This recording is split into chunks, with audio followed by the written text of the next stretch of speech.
किसी नगर में एक रत्न व्यापारी रहता था। उसका व्यापार नगर में सबसे प्रसिद्ध था। रत्नों और आभूषणों की बिक्री से उसने अपार संपत्ति अर्जित कर ली थी।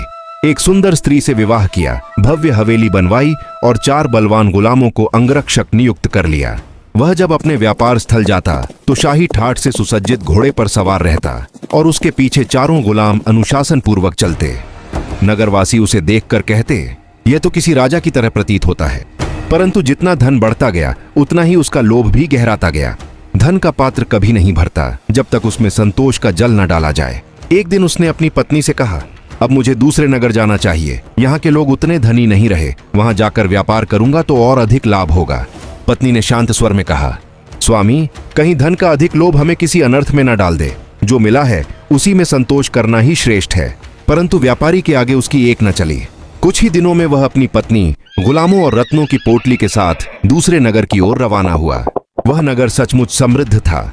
व्यापारी ने अगले दिन बाजार में अपने रत्नों का प्रदर्शन आरंभ किया। लोग उसकी संपन्नता देखकर चकित रह गए। एक व्यक्ति बोला, मालिक, आपका घोड़ा तो बादलों सा तेज है, मुझे बेच दीजिए, मैं इसके बदले 100 स्वर्ण मुद्राएं दूंगा। व्यापारी ने मन में सोचा, इतने में तो नया घोड़ा आ जाएगा, और उसने घोड़ा बेच दिया। थोड़ी देर बाद किसी ने कहा, आपके ये 4 गुलाम तो सैनिकों जैसे हैं, यदि आप इन्हें मुझे दे दें तो 2 गुना मूल्य दूंगा। व्यापारी फिर मुस्कुराया, धन तो धन ही है, और उसने अपने अंगरक्षक भी बेच दिए। अब वह अकेला रह गया, पर उसे इसका भान तक नहीं हुआ। लोभ जब बुद्धि पर छा जाता है तो मनुष्य अपने ही रक्षण साधनों को शत्रु समझ बैठता है।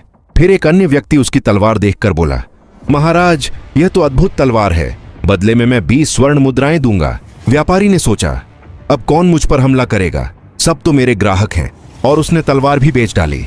संध्या तक व्यापारी के पास केवल उसकी रत्नों की पोटली बची थी। तभी कुछ लोग उसके पास आए और बोले, अब जब आप अकेले हैं तो हमें भी अपने रत्न दिखाइए।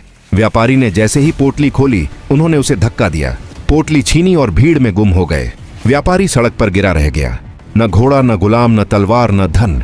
उसकी आंखों से आंसू बह निकले। तभी उसे पत्नी की बात स्मरण हुई, कहीं धन का अधिक लालच हमें किसी समस्या के अधीन न लाकर खड़ा कर दे। वह सिसकते हुए बोला, सच कहा था उसने, मैंने अपने ही सुख की नींव खुद उखाड़ दी। उस दिन से उसने प्रण लिया कि वह फिर कभी धन के पीछे अंधा नहीं होगा।